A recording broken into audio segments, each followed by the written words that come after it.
Da da. Rala and Baby. Yeah, yeah. Rala and Baby. Yeah, yeah. The big idea. Hi. Hi.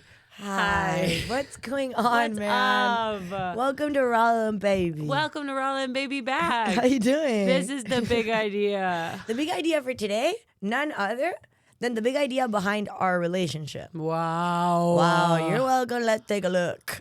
Let's take a look. Wind it back. Wind it back. Here we are. It's the year 1996. I have been born. 1996. 10 years after the year that I have been born.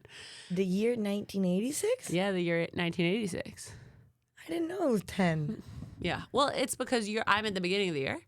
You're at the end of the year. Right. So I'm in February. Right. You're at December. Big time. So, but 10 years. Right. 10 years. And you are in the year of the Chinese zodiac, eh? I think I mostly know this from you telling me. I think it's one of the good ones. Yep. They're all kind of good Yeah. in the Chinese zodiac. Is Okay. it a dragon? Maybe it's a dragon. Or tiger. Tiger. I think it might be tiger. Dragon is... It might be dragon. Dragon's the best one. Dragon's when you go, ouch. Wait, what are you? Rat. I'm rat. I'm fire rat. Oh, but also mine's confused. I think I am tiger, but it is a bit like, because it's February. So it's like right before or right after the Chinese New Year. And I remember like going to like Chinese buffets when I was younger. Yep. Big thing in Pennsylvania. Awesome. Big thing. Oh. Oh, so great. So exciting. Unlimited soft serve. What? Unlimited. Soft serve ice cream. Soft serve. Ice cream. Yeah, ice cream. Ice cream. Really? Yeah, and they had they had placemats, and then they said what year you were in, and it just was like by the year. It was like 1986, and I was always like, doesn't feel like me. I think maybe it was like, oh man, I don't know. Somebody will know what it actually is. Yeah. Because we got a lot of listeners who know a lot of stuff, and one of them's Diedrich. Hey, Diedrich. Diedrich, what's Hey, going on, what's brother? going on, man? Let it be said, we What? know you're listening. Yeah. And I was always like, doesn't feel right. Then I found out It actually, you it might be wasn't cusp. right. Yeah. In a way, I'm cusp so hard about generational. Oh, nice. I'm cusp. Yeah, If you're cusp, zodiac, it does make sense that we get along. Yeah. It makes sense that we get along for many different reasons. Yeah. And we do. And we do. That's nice. And then, okay. So the Okay, year is flashback. 1986. I'm born. The year is 1996. You're born. I'm at the Chinese buffet. Yeah. I'm at the Chinese buffet puzzling over this menu. Like, I'm 10 years old and this doesn't seem right. It doesn't seem right. I'm just born. Yesterday, actually, I was telling my family about how, so I was in the festival club last night and somebody said something about how, we were talking about years of our life and born, and I said, I was born on the last day of the year, 1996. And somebody said, Alexis said, your mom couldn't hold you in a little bit longer? And I said, she tried, but I pooped in her stomach. Because it's the truth, I did poop. And you That's gotta called meconium when it's in there. well, it's called meconium, but you might as well call it poop. Sometimes you try to class it up, but when you're using somebody else's body as your temple. Yeah. When your body is a temple, but it's inside somebody else's temple body, you call it merconium. I think Out of respect. out of respect, you might as well. Out of the double stacked temple respect. Actually, though, that's probably the time you should have the most respect. Yeah. Yeah. Well, then I said that my sister has a joke that's so funny that she goes, when she got in the womb, she goes, thanks for having me. It stinks in here. Which is actually a joke we wrote together a long time because I've been saying that sometimes when I get on stage. I go, thanks for having me. It stinks in here. That's really funny. And then she was like, that's what That's I said what when she I got said in the into womb. mother's womb. So funny because I had pooped in there just a mere 3 years before. It's so funny. She goes like this. She's really funny. Maya, we know Maya, you're listening. we know you're listening, girl. She might not be listening. Listening. Yeah, She she might not be listening. That one, maybe not. But you know what? You sure as fuck are my sister. We love you. We love you. Oh, really good. Yeah, that's a good joke. Yeah, that's really good. Yeah, but nice. I got to tell it at the bar last night. That's nice. People laughed. And they would. And they would. And they would and they did. And they did. There's a couple of these ones that are going around that are fun things to say at the bar. Okay, go ahead. Well, what about this new one where you go, can I take this chair? It would really help. Yeah, that's pretty good. It really helps. Can I just? You can say anything, any place you get to. Oh, you think I can take this? It really helps. Yeah, that's a good one. That's You can, really I guess, good. it doesn't have to be about taking stuff, but about taking stuff from anywhere. It's like Yep. you put people in this weird sort Yeah. of. Can I have a sip of that? It really helps. It's nice. It's really nice thing to say. Yeah, and you can go real big. Yep. Anyway, so these are just maybe a couple of jokes that you can throw around if Try you them get in out. the Try womb. them out. Try them out. If you've been in a womb and it stinks, that's what you get. Thanks for having me. It stinks in here. That's when you Name try. it. Name it. Name it. Name it. And then you see a placenta you like in there. You're like, can I have this? It really helps. You know, I had a twin-sized placenta for my first child that I gave birth to. What does that mean? It was like over a kilo big. Like it was like the size of some babies. My my placenta. You made 2 placenta? I made 1 placenta, but when the midwife said, like the midwife photographed it, she was like, "This is a twin-sized placenta. It's like, So they were big enough for 2." But It was just my one big baby, and she was big, and she was big, and she was over 10 pounds. Thank you very much. wow. Yeah, pretty big. But my and my placenta, they're beautiful. Have you seen a placenta? No. If you were in a womb with a placenta, which you were once, You were you were, We and you all shat were. all over it. green. It's green, the poop. My cranium. Yeah. Anyway, it looks like a tree. It looks like a tree. It's beautiful. Like it's like a you'll Veiny. be very moved when you see one of these. It's the kind of thing that you're gonna love. Did you think about eating yours? Yeah, I thought about it. I made them save it because I really wanted to interact with it. I Yeah. thought about eating it, but I was like too tired to organize that after it came out. But I did make them bag it up, put it in the fridge for me to like hold and like really see after I felt well enough to do that. Wow. And you felt stuff when you did that? Yeah, it was incredible. Your body creates an organ, makes an organ for this. It's the only organ that like you make while you're just living your life in order to do a function that then it expels itself from your body when the function is complete. Yeah. Cool. I mean, incredible. Yeah. The whole time I'm going through all the organs thinking which one is like the one that's like a lizard tail that grows back. None. None. That's why we care so much about lizards. Because they have those tails. Well, it's No special. matter how many times you cut it off, That's special. they've got a tail. What's that about also? Why they got that tail so bad? God, we got it bad with this tail. You know why they have it? Because it really helps. It really helps. They're climbing on the tree. Can I have that tail back? It really helps. I know it does also. I bet it does. Yeah, it really does. That's You wish funny. so big you had a tail. Oh my God. Oh my God, it'd be If Lara interesting. Cote had a tail, she would not stop swinging from shit. That's so true. You would be so sweet.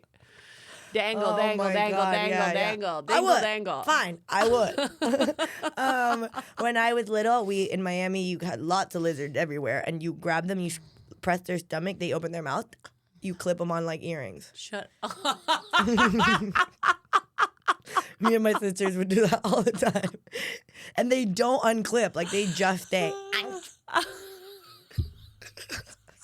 They stay. That was the most probably like barefoot kid thing I did. Wow. Wow. Yeah, but it was like kind of like girly. I really want to find you earrings like that. That they're clipped. Yeah. But it was like an amazing thing that you knew. Those were a couple of things you knew. You know about the toad and the snail and the salt. Oh, no. I knew about the snail. Like you put the snail on the black piece of paper.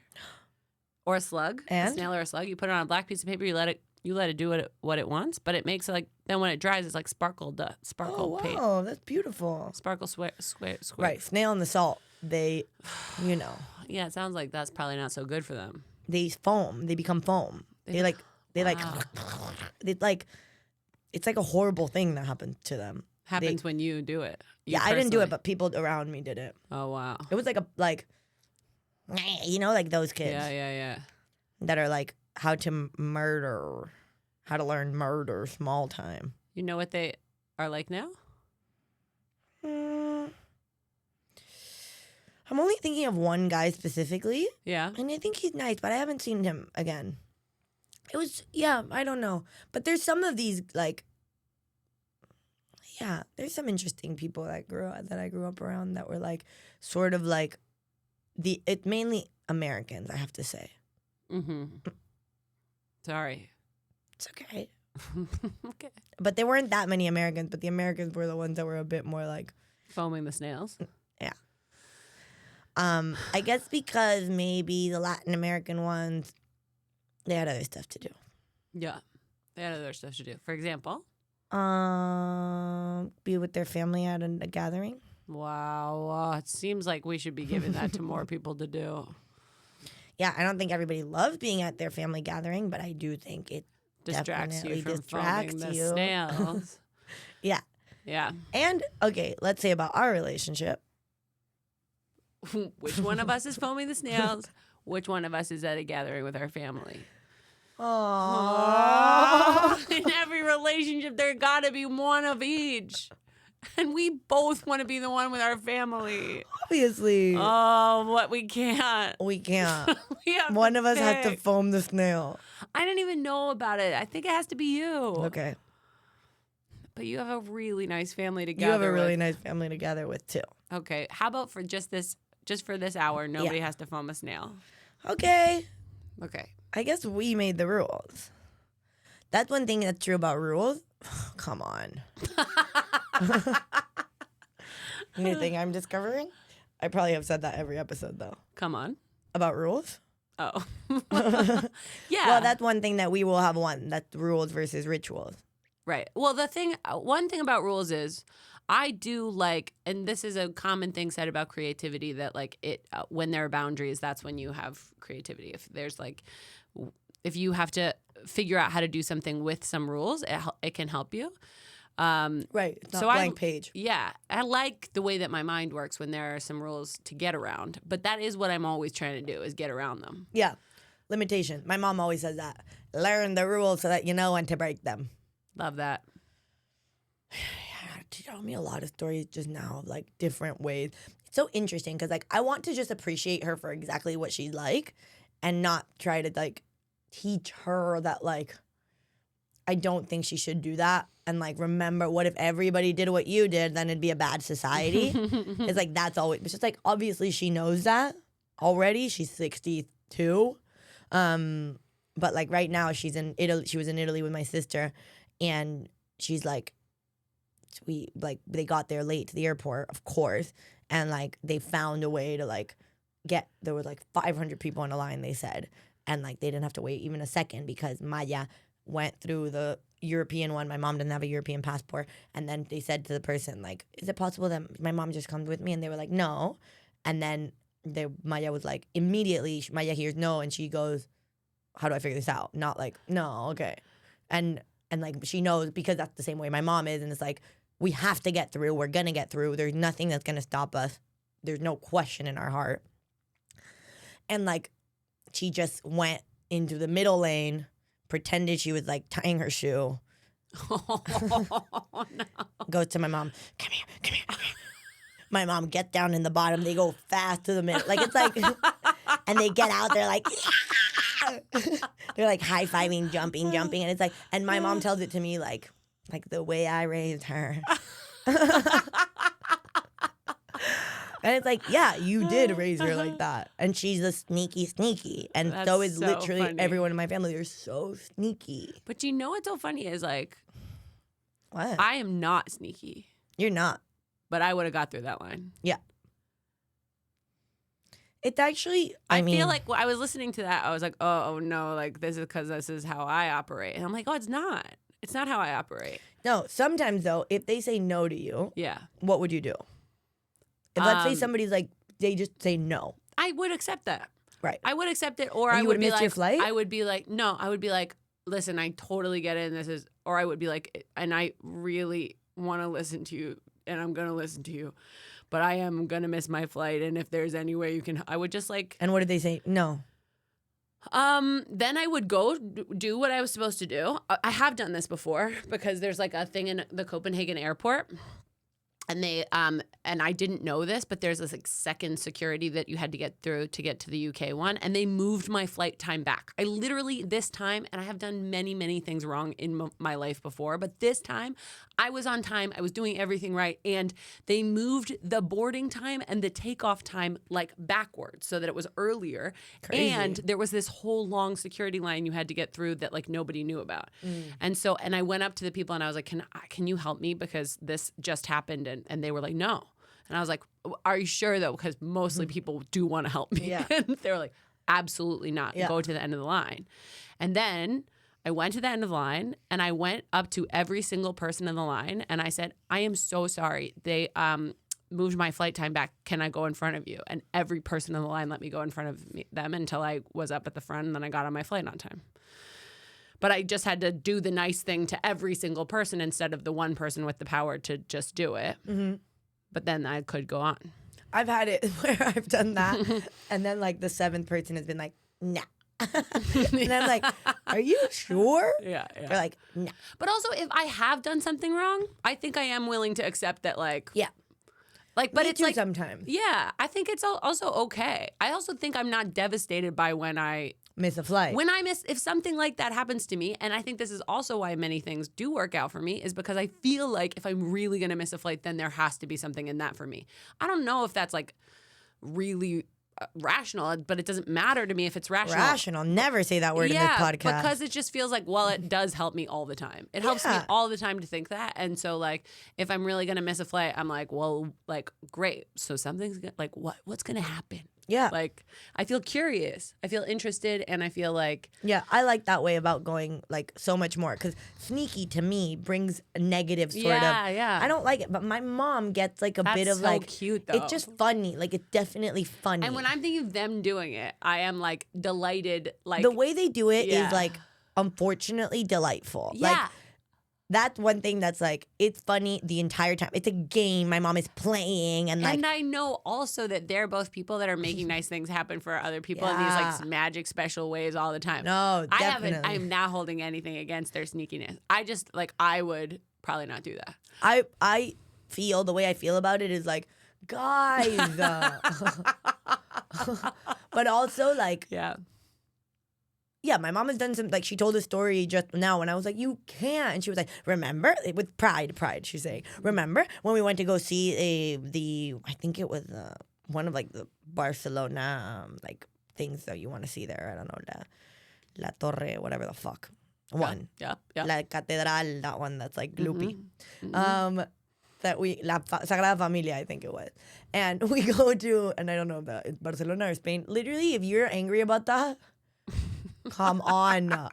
Barcelona is in Spain, so you're fine. Yeah, but I didn't say it, but maybe it's in Madrid or something. Whatever. I think it's Barcelona. Okay, great. And we go to the place and, like, we don't have tickets and it's, like, sold out and, like, nobody thought to get tickets. And we get to the thing and it's, like, before there's, like, tech stuff. Like, this is bad what my mom did. She goes to the person and she hears the number that they're calling and she says, you just had to say the number. Like, you didn't have to show tickets.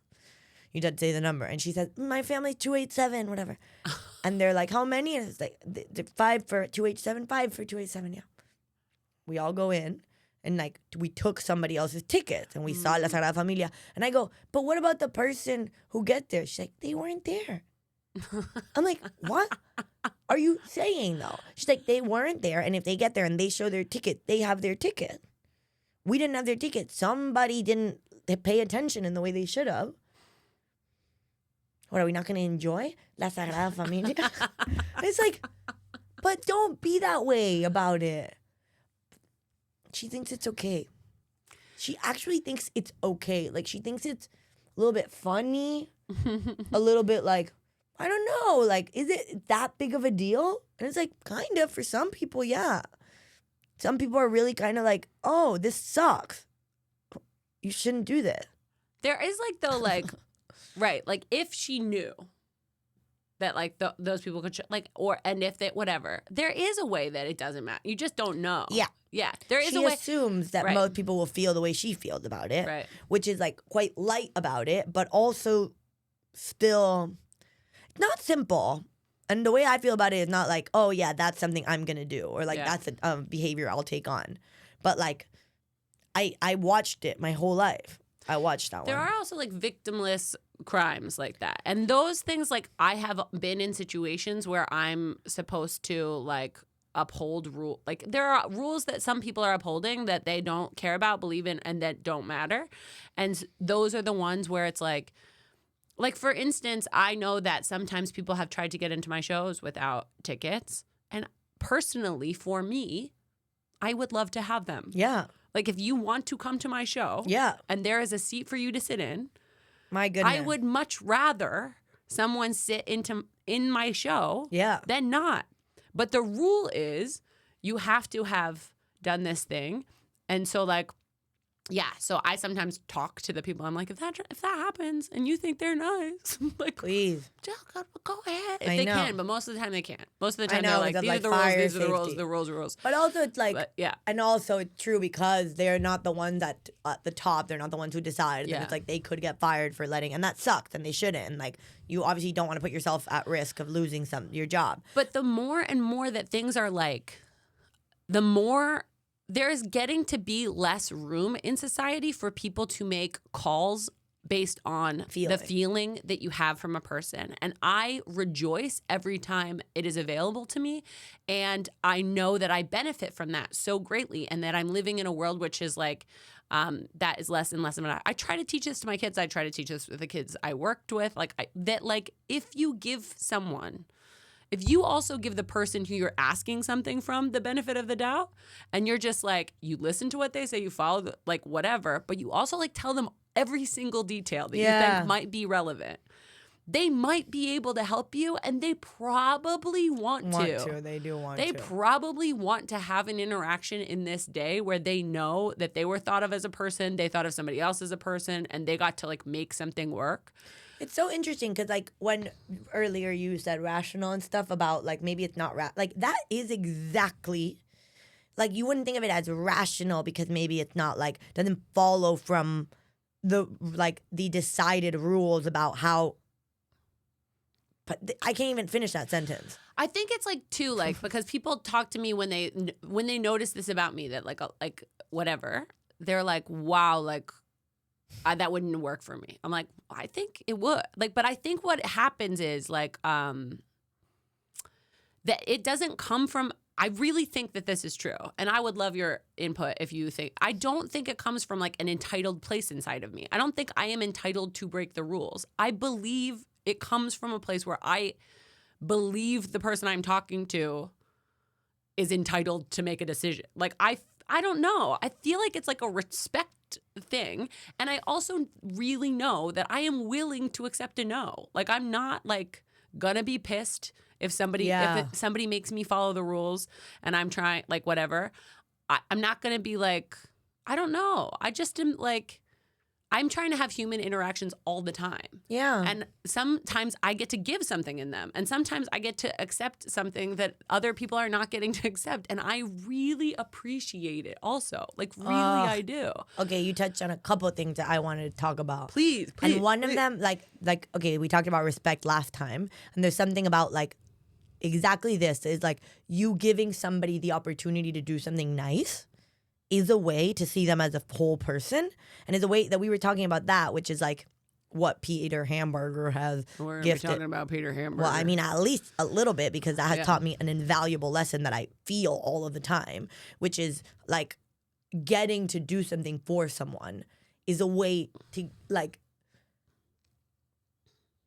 is a gift they're giving you. Well, it is also historically much harder for me to accept generosity from people I know and I'm close to and I'm in a relationship with. It is like something I'm offered by strangers and I offer to strangers a lot. Yeah. But it, like, I have had this relationship with this incredible person in my life. His name is Peter Hamburger. I've had incredible relationships with a bunch of people who are like in a generation above me and have cared for me like family. And it's just like incredibly moving to have that in my life, including my actual family. But like people who just really didn't have any ties. Yeah. Emotional, physical. Okay, they got emotional ones eventually. Now, yeah. But they really, not in the beginning. They decided to have it. Yeah. And so Peter, and like, it was going to bring problems also. Yeah. So Peter Hamburger is somebody who I just basically, I knew him a little bit, but he is like kind of like a little bit younger than my parents. Really handsome though, I want to say. Great, handsome. Wonderful in every way, guy. Yeah, sweet. And I got to meet him. Yeah. And he's somebody who I lived with my small baby and my partner. We were going to stay with him for a month. We ended up living with him for 3.5 years in his extra bedroom that was like bigger than the bedroom. He moved into the little bedroom. He gave our family the bigger bedroom. We were his roomies for 3.5 years, and he just like was really family to us because he decided that. And that was like, I didn't even know how to accept that because I was just like, oh, I felt like I felt out of control in my life. I'd accidentally had a baby, and I like was just like, I was living in New York City. I couldn't afford to live there. And then this person just like materialized because I had other really incredible friends who materialized him for me. And gave us a place to live and like gave us like built-in intergenerational family, like that was like, and like a person for me to talk to at the end of the day who like had a perspective of a person older than me who I could listen to in a different way than I could listen to my parents. It was an incredible gift. And the way he would talk about it all the time, because he's a Buddhist, is he would say like, I would be like, we would say to him like, we would have regular check-ins about whether we still made sense for us to live it with him. And he just would say all the time like, are you kidding me?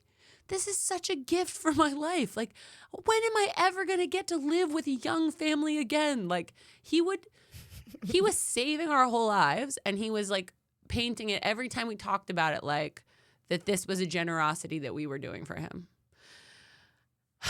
And like, I like couldn't have accepted it any other way. And not only was it a generosity of him to let us like live with him, continue our lives this way, and like get to be in relationship with him and get to learn from him and have him. But like it was the incredible generosity of showing us that like it even to consider that it could be possible that we are also giving him something, like to even just like, because I didn't believe it, but like to propose that this is good for him too is like a way that changed how my partner and I are generous to other people, how we think about how we can help people, the way that we think about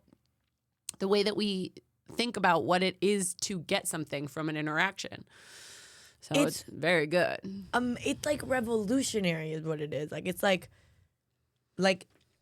also because I understand it. Like you okay, yeah, maybe you go, I can't believe it, but like you can see it. You can see him. Like he lights up, and like you get to have a relationship with Ginny, you get to have a relationship with you guys. Then also, I don't even know if you wanted to have your children's names on there. That's okay. Yeah, that's their names. Maybe we bleep it. That's okay. We go bleep. Maybe we change it. But we get to have a relationship with your children. Planey. It's really fun. I say it all the time. Yeah. Okay. Yeah, that would be something that he now gets to have. And it's like he actually gets to have that. Like that's a real thing in his life that changes, like it changes his life for sure. But also like because he's a person who lets himself be affected by his reality, like the way he's going to approach that, because he decided about this mindset about it, like the way he's going to receive stuff is like, without question, it's going to be rich for him. But it's so clear also that it's a decision on how to look at it. And that's the lesson, really, that you go, right, this is available to you. It's available to you to look at something like it's a gift to you rather than it's something that's taking something away from you. Even when it's something that is actively going to be taking away some freedom. But there are some freedoms that you go, what do I fucking care about that about? Yeah. I get this thing. Yeah. And that was the feeling I had, which I know I got to have this feeling about bringing my friend over on this flight. My friend that like she's scared of flying. Maybe I already talked about it on this. I don't know. I don't think so. She's scared of flying. Sometimes we might repeat stuff. Whatever. Have you never heard your friend tell us things 7 times? You gonna tell me your friend didn't tell you that stuff? You ever had a mom yet? Come on about that. You ever had a mom yet? She's saying stuff again and again, your mom. Your mom does that. Your mom's saying that shit. again and again. Tell her. Let her keep going. Let her keep going. What is she trying to? She's just maybe trying to you'll tell you really hear something. the right part of it this time. Yeah, give her a couple rounds.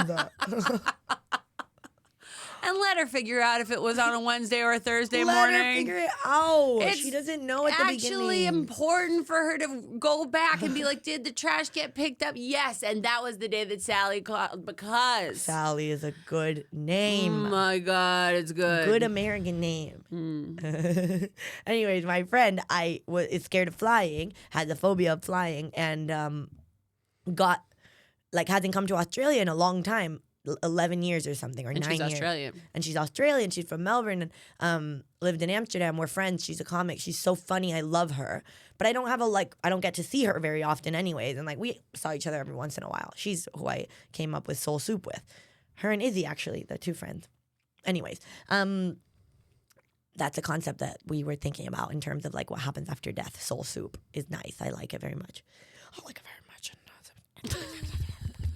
Anyways, what's it called? She asked me because I was coming to Australia, if she could come with me, and that she would be freaked out during the flight, and that I could be some sort of calming energy for her. And it's a 36-hour flight. And the way I felt about it was exactly this way. It was imagine for me to get to do this for someone when they need it. They need it. And I'm already doing I have this, for me, it's actually no different except that, I'll talk to somebody that I like as much as, they want me to. They'll be excited that I'm, there. They'll be grateful the whole time. The way our dynamic is going to be is, entrenched in gratitude, which makes similar to this. Is, it makes you be in your best sort of foot. Yeah. You're not going to leave your dishes in the kitchen. I wasn't, and I do now. No chance, though. In terms of you're very grateful for this person. This person has extended a kindness to you. And it maybe feels like a lot for you, but for them, maybe it doesn't. So then, yeah, it's a decision to look at it not a lot. And this is only one time, one flight, 36 hours, whatever. But it was so nice for me. And then she wanted to take me to a dinner or whatever to thank me. And I'm like, I don't want that. I actually don't want that. That's not the same thing. First of all, it isn't. And also, the reason I did it wasn't because I expected something to get out. I got the thing out of it already, actually. The thing that I wanted to get out of it, not even wanted to. The thing that awarded me was, to get to have this interaction where I am really there for someone when they need me in a way that isn't difficult for me. Perfect. Because some other ones are kind of difficult for me sometimes. And sometimes I do them anyways, but sometimes I don't want to. Yeah. And it's so nice. Also entrenches this idea of I am, I'm doing good with the stuff that I'm doing. I'm doing stuff, but I'm trying to do them in a good way. Yeah. When opportunity arises to be good, I'm obviously gonna take it. And sometimes it's really easy. Sometimes it's really easy. Yeah. And I really do. I think a good thing that my mom helped me with, and then also then my my mentor Catherine Chu, who introduced me to Pete in the first goddamn place, helped me with, was I really think people in general, they're good. I think they're good. I don't think they are good all the time. I don't think they're I think it becomes harder and harder to stay that way in a lot of circumstances, but it's really nice to walk around thinking that that's possible in every single interaction. That's nice. And also, I'm not good at it all the time. And sometimes I just really want to have my headphones in and not interact with anybody. I'm not doing it every single second, but I do reap the benefits of that belief constantly. And I feel too I'm I can't even somebody gave me the work discount at the puzzle store, and I gave I'm just I'm throwing tickets at my baristas. I'm well, yeah, wow, you're reading the net. This thing is easy for you to. Yeah, it's easy. Yeah, and then I get to have all these nice interactions, and it's nice. Yeah, it's a good way to live. About that, because it's I feel okay. Remember when I was asking my "How should a person be?" question? Yeah. Well, it's been a long time since that actually. Yeah. And when was that? I think it was June or July last year. Around that time that I was asking that. It was you were right around the breakup. It was when we were in New York, you were still thinking about that a lot. Yeah. So basically, I was trying to get, because I was reading Sheila Heti, How Should a Person Be? Yesterday, I had a really nice coffee date with Angie McMahon, who I love so much, who's an amazing singer-songwriter who's like incredible to me and like a real artist person who's like engaging with art in like a serious way and sees me as an artist, and it's amazing for me. Anyways, we were talking about Miranda July and Sheila Heti because I got to buy her Pure Color, which is one of my favorite books. Have you read that? No. Okay, awesome. Well, that's good. Yeah, it's so special and like it's sensitive in the exact ways like where it's like taking kind of like a risk that you go, why are you doing this? But it's done so sensitively that it's like you're interested. Like a chapter is like from the point of view of a leaf, for example. And it's nice. I got it for Diedrich for his birthday, actually. Diedrich, we know you're listening. We know you're listening, brother. Did you open it yet? He read it. And then he thought, it. why did Leda want to get this for me? I thought, just because I love it. And I thought that it would be nice for you to know something I love. And I hope so. Wow, and that's why. Is that not a good reason to give somebody? Diedrich. This is funny. He's going to love this part of this podcast. I really wonder if he's listening. He's definitely listening. Oh, you think every single one of them? We've made so many. Especially because now we're talking to him every single time. Yeah. He's listening. Anyways, I bought her that book, and she said how Miranda July was like, put her song, she loves all fours, I love all fours. She said, you love all fours. Because it's good. And she said that Miranda July put a video up online and put her song, and she was like, what for me? Like, oh my God, Miranda July. Like, and I was like, Miranda July's friends with Sheila Heti. And like, that's so cool that like they are like collaborators in the same world and stuff. And like, all of that to say, what the fuck was I talking about before? But how should a person be? Oh, perfect. Wow, look at you. I'm listening. Yeah, that's awesome. But then I thought like, well, the way that you felt about when you were going to get to do your show in New York, that you were like, maybe David Sedaris will end up coming at some point because you talk about him in your show and maybe he would see it. And like, I mean, he will see it eventually. You could have met him also. Anyways, but I was like, oh, if I got to have Miranda July see my show, like that was like a thought I had this morning. I was like, oh my God, I'm going to put that out there. I would fucking love that. I'll invite her. Yeah. Anyways, whatever. Sheila Heti, which I talk about in my show and also feel a lot of things about her writing. Also, one more thing. Mr. Chonkers made me notice how neurosis, like being neurotic, is actually just caring a lot about a small thing. I don't know that is what I think. What do you think? That it's caring a lot about a small thing that gets in your way. Letting a small thing get in your way because you care too much about it. Yeah. Well, or like letting anything get in your way. It doesn't have to be a small thing. Neurosis can be I think. I haven't thought a lot about neurosis, me but neither. I think caring a lot about a small thing can be beautiful and doesn't have to be neurosis at all. But I think when people say like you're making a big, like you're like ruminating over like, well, it's think not caring a lot. It's like worrying a lot about a small thing. I guess it's worrying. Yeah. It's being anxious a lot about a small, but not necessarily a small thing. Could be a big thing. It's like, yeah. But it's a way to look at it that's interesting. Well, because but I don't agree with it. And I'll never agree. My mom, remember, she said that I was like anxiety and inside out too. Oh. And that was like, and I had a little burp, okay? Because I had oregano pill and it doesn't make me burp. It happens. It may be going to happen to you because I gave you one. Wow. Cool. I've been poisoned. Interesting. I've been poisoned. Do you know what has happened to me a lot of times in my life? What? Before I became an artist, I thought of myself still that way, but I was like doing other things. I was a teacher and I was a summer camp counselor. The people that I thought I felt influenced by just kept literally showing up at my normal job. Well, Miranda July. I was at the school where I worked, Brooklyn Free School, just like after I was alone in school. And somebody knocks on the door of the school where I worked, where I'm like, at some point I'll be an artist again, but I have a small child. Like, this is just like what I'm doing right now. And Miranda July is at the door.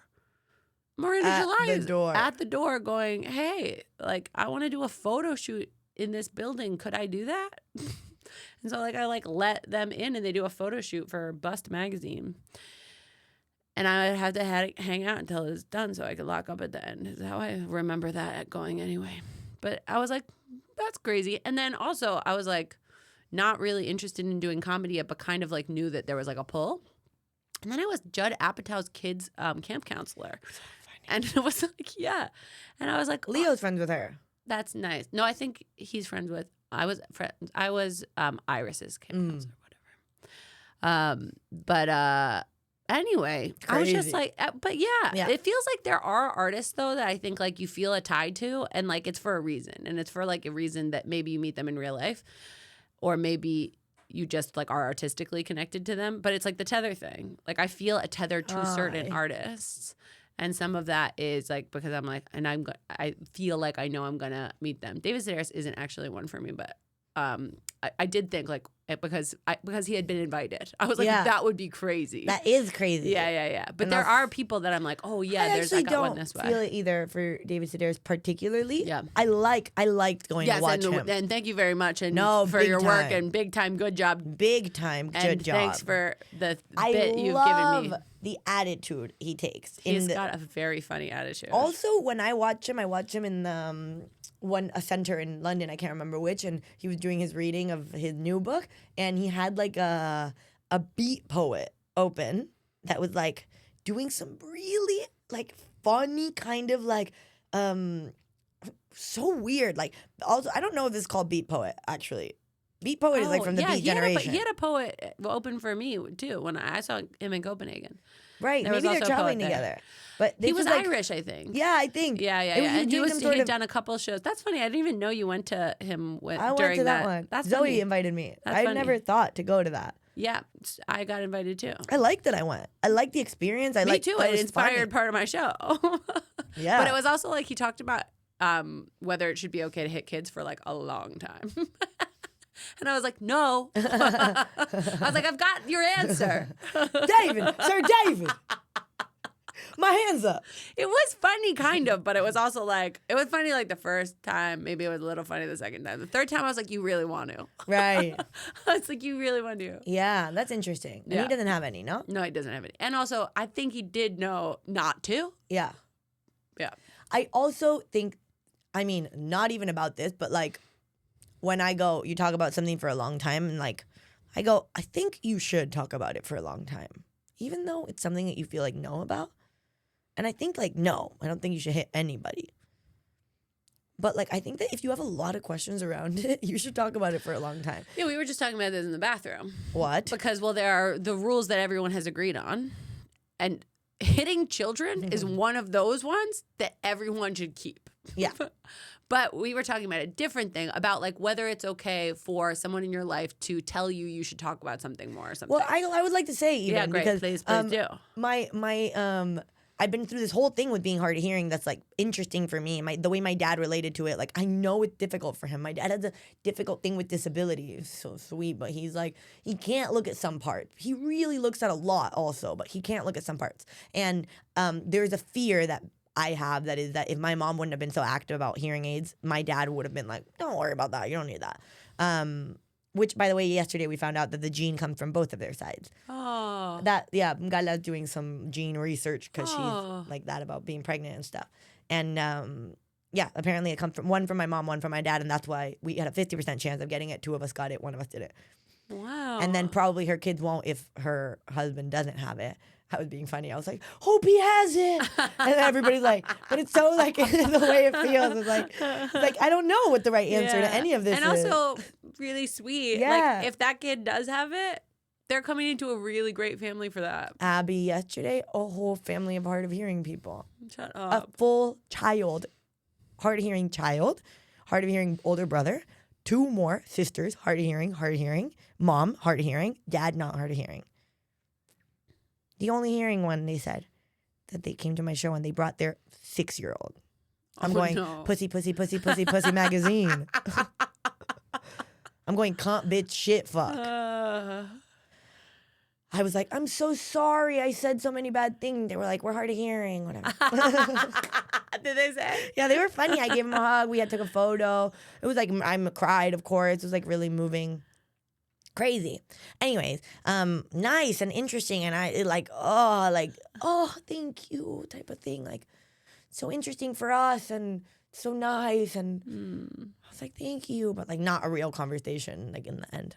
Whatever. I have this fear about my dad maybe not have like that he wouldn't have ended up being proactive about it because of his aversion that he holds, that like his perfection, his temple body thing that he has, like he has a really tough time with disability. Like it makes him crumble. He crumbles around it. Like it just feels like, I think it like shows him like some sort of thing about like the frailty of the human existence, and like that's the thing he really struggles with. He wants to live forever and wants to be in complete good shape all of the time, and like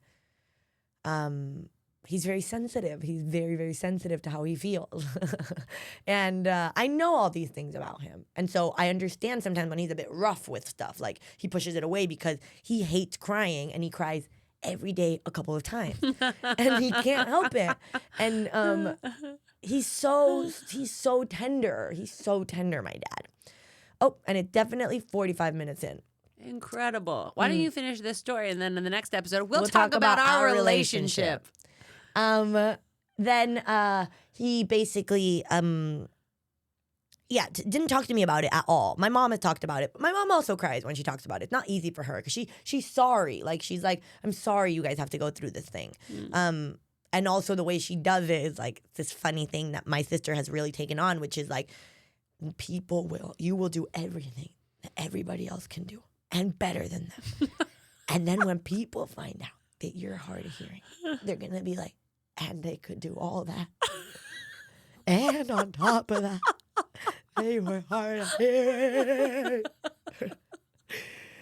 And Gala has taken that on, like, to be like, surprise people with it. Like that's one of the ways that she likes to. She wants to surprise people. I don't really want to surprise people. For me, that's not really part of it. But I do that in the show. So funny. Because of Gala. Which is just so funny that she's proud of that part, which is nice. Like that's a good way to, whatever, however you need to like engage with it.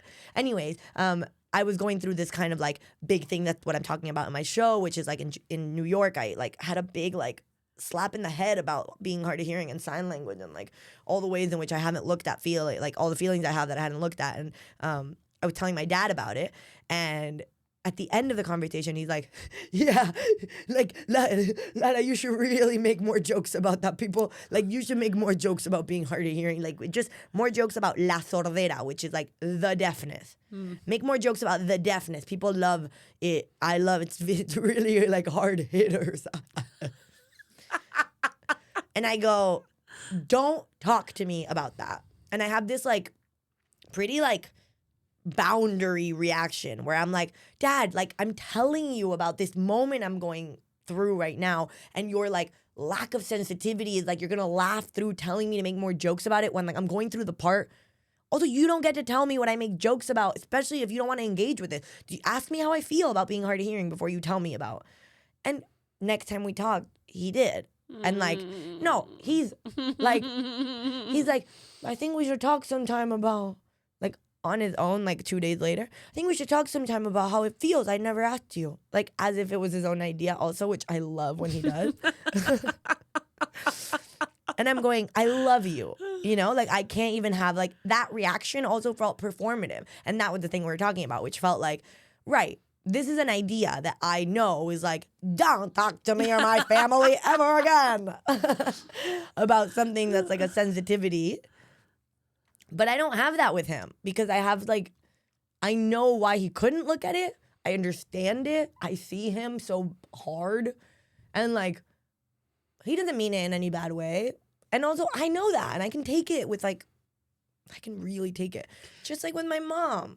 I'm gonna bring it back. What? I'm just like, it's like those movie theater like things with like the red tape that goes across the black poles. It's like, and we all are like, there are rules here, and we all know the rules. And the rules are, you're not allowed to tell somebody with a disability they should talk about their disability more because it makes me laugh.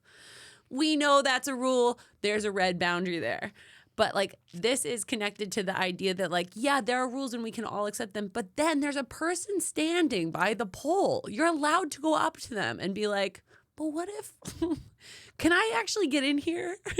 And like those are your red tape movie ticket boundary poles. Yeah. And if you are really listening to yourself and really looking around at who else is in the lobby, you're allowed to let them in past the Especially polls. when the person who is standing there has something, because my dad has Parkinson's, and the way that he's trying to deal with it is like through little jokes. Like the way we started seeing how he was like being funny with it is because my mom has been funny with it from day one. Like she's like going for it, kind of in a way of like, that's how we deal with everything in this family. Like this is not gonna be different. You're not victim of like nothing.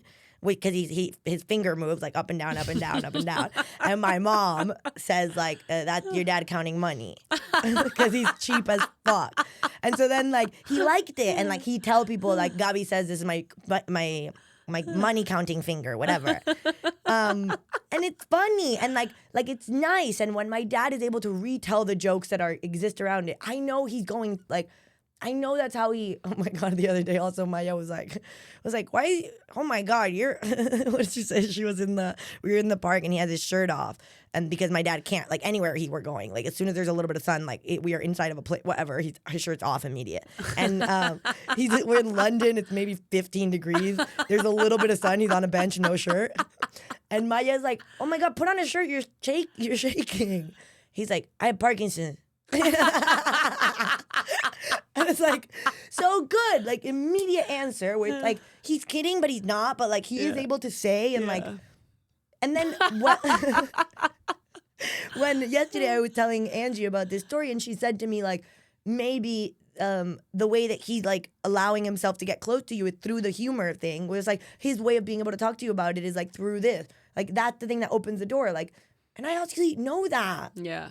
So how could I have put a red tape line, get a guy bodyguard around this about something I literally know who this person is? But that's how you like figure out that you can. Like, yeah. And you it's do like, a thing and then you go, you do a thing and you're like, it. how did I feel? Yeah. Yeah. And that is really also the people you are meant your whole life to be doing that with, unfortunately, and I'm sorry to say, is your parents. Yeah.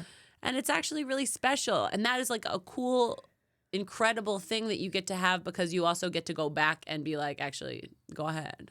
Go on in there.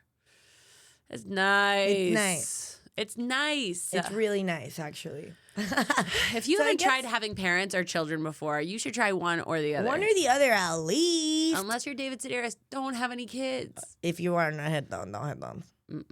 Okay, so the big idea here was actually rule. Rule.